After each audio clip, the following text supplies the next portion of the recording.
I prefer to live an off-trail life. When I'm walking down the trail, I often find it kind of torturous. It's so linear. The world is all around me, and I don't get to explore it in my own way. I just have to follow the trail that's been laid out before me. I have a great appreciation for trails that have been built and worked hard on to allow me to get places that are hard to go otherwise. But whenever I can, I get off trail. Off trail, I can find my own footing. I can figure out where I want to go. And I can go places that would otherwise be impossible to get to, like the wilderness that I love. But it's not just when I'm in the wilderness that I prefer to be off trail. We have been born into a world where there are already trails laid out for us, ways of living that have already been set, and we can follow them, and they're convenient because they allow us to move through society in ways that society is designed to be moved through. But as long as you stay on trail, there are only so many places you can go. And you may have learned not even to look around to see where else there might be that you could go if you stepped off the trail. There are a couple ways in which this happens. One in particular is that we learn all kinds of shoulds and supposed tos about how we're supposed to be people. And those can be very helpful because they help us fit into our cultural communities, but they also can be very constraining and keep us from being our whole selves. So you have to figure out, do I really want to be what it is that my parents or my religion or my community expects me to be? Or is there some other route for me to take that's yet unexplored? There's a really important way in which this happens that people don't always see, which has to do with the existence of prior knowledge in the world. I was fortunate when I was in college to have a physics professor who decided, and I'll name him Herb Bernstein because I love him so much, who decided that it was smart to teach quantum mechanics to first-year college students because that was basic physics.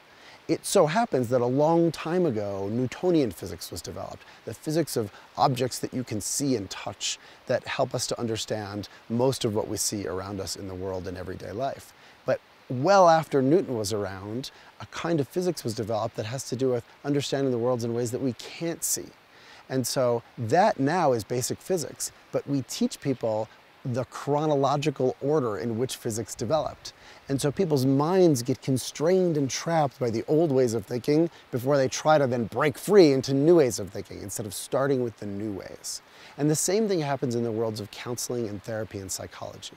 There's a long tradition, and if you follow the tradition, if you start off by learning psychoanalysis, well, you'll be trapped in old models of thinking. And the reason we need to go outside of those ways of thinking is because the way that psychology and counseling has been constructed thus far does not help people with all the basic problems that they have in the ways that it needs to. People who have been depressed are still depressed.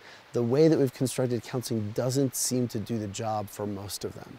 It doesn't help people get their basic needs met or have better relationships in the ways that it ought to. We have to innovate, and innovation is always off trail in any kind of field.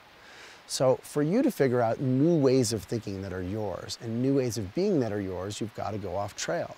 What would it mean for you to go off trail in your relationships? If the kinds of relationships you have are totally fulfilling and satisfying as they are, then keep walking the path that you're walking. But there may be ways of loving and creating friendships and building community that are different than anything you learned, but that create something richer and more satisfying for everybody. In every domain of your life, you can ask this question.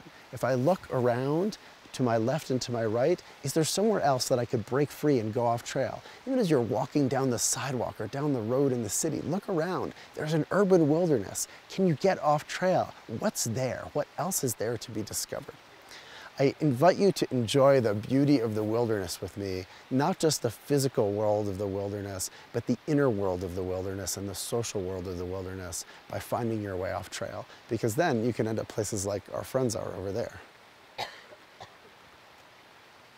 Isn't that awesome?